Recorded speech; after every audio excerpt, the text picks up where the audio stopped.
Kevin et le chat sauvage.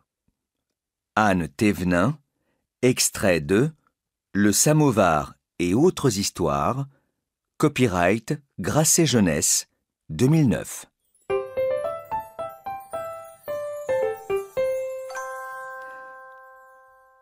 À 3 ans déjà, Kevin invitait chez lui un enfant de son école, un handicapé du langage, et passait une après-midi entière à lui apprendre et à lui faire répéter des mots.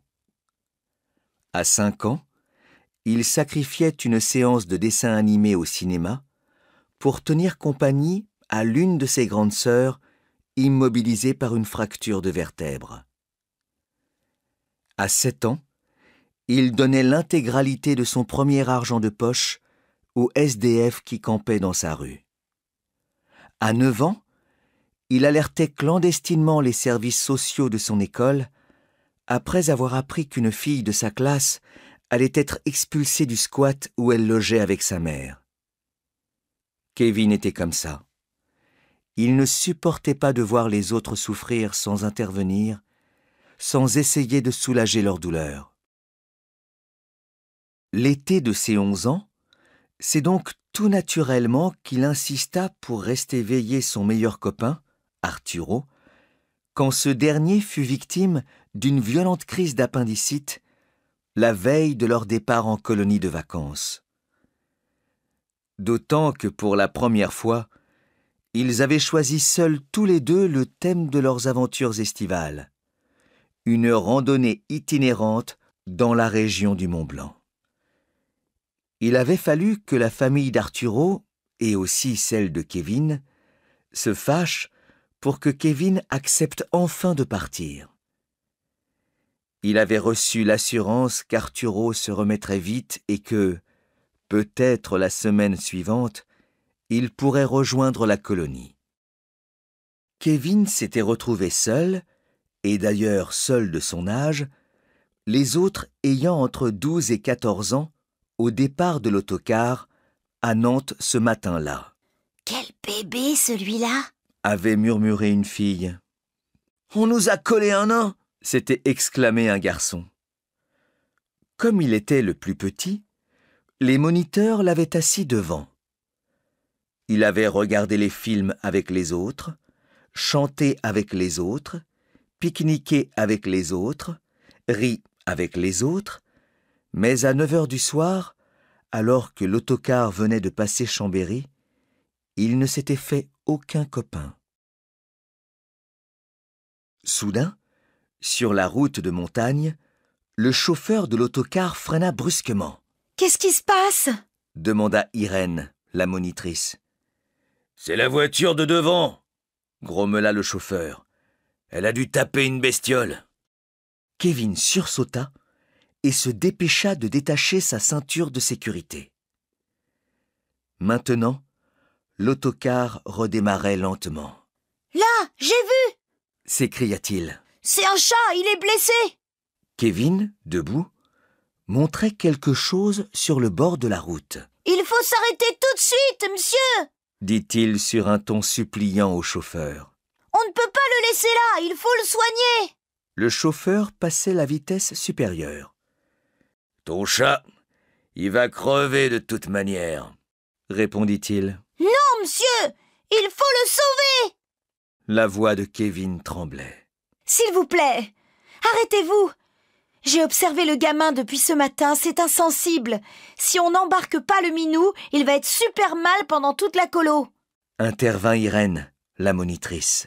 « Comme vous voulez, marmonna le chauffeur. Mais grouillez-vous, moi j'arrive aux RL avant la nuit. » Tout en continuant de râler, il gara le car sur le bas-côté. Aussitôt, Kevin fila en courant. « Le Kevin, il aurait dû emmener sa mère, dis donc !» commença alors un garçon assis à l'arrière dans le car. « Kevin, il met encore des couches culottes !» continua un autre. « Taisez-vous » s'époumonna Irène. « Si vous continuez, demain, tout le monde reste au chalet. Pas de balade !» Kevin trouva l'animal allongé au bord de la chaussée. Il était très beau, avec de belles rayures sur son pelage beige-gris, sa tête arrondie encadrée de longs favoris et sa queue en panache. L'une de ses pattes saignait, mais il était bien vivant. Kevin ôta son sweatshirt et l'emmaillota avec. « T'es bien nourri, dis donc, t'es pas léger !» lui confia-t-il en le soulevant. « On va te soigner, ne t'inquiète pas. »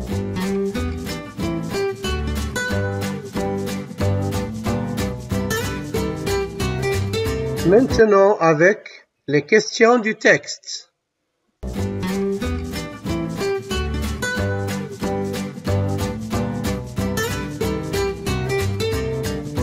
Quand et où se passe le début de l'histoire?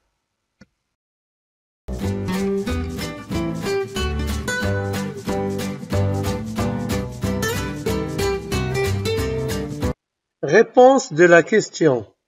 L'histoire se passe à l'été des 11 ans de Kevin, dans l'autocar, en allant vers une colonie de vacances.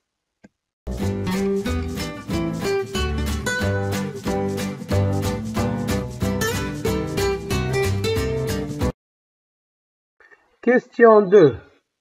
Pourquoi après plusieurs heures de voyage, Kevin ne s'est-il fait aucun copain?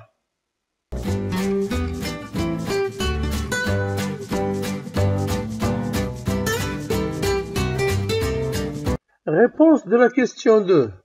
Kevin ne s'est fait aucun copain dans ce voyage car il est le plus petit et le plus jeune, et peut-être parce qu'il pensait à son meilleur ami malade d'appendicite.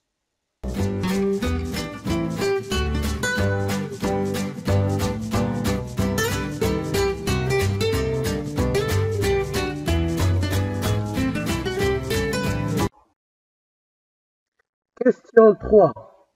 La monitrice dit au chauffeur « C'est insensible ». Explique ce que tu comprends. Penses-tu qu'elle a raison? Justifie ta réponse.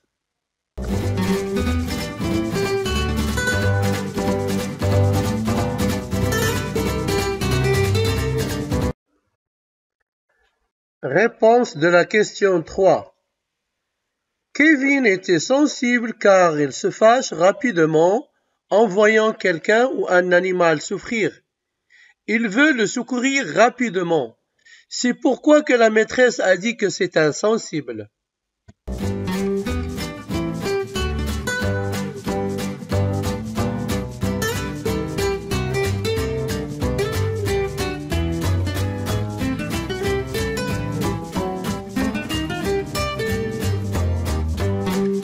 On arrive à la fin de la leçon. Au revoir les enfants et à plus tard.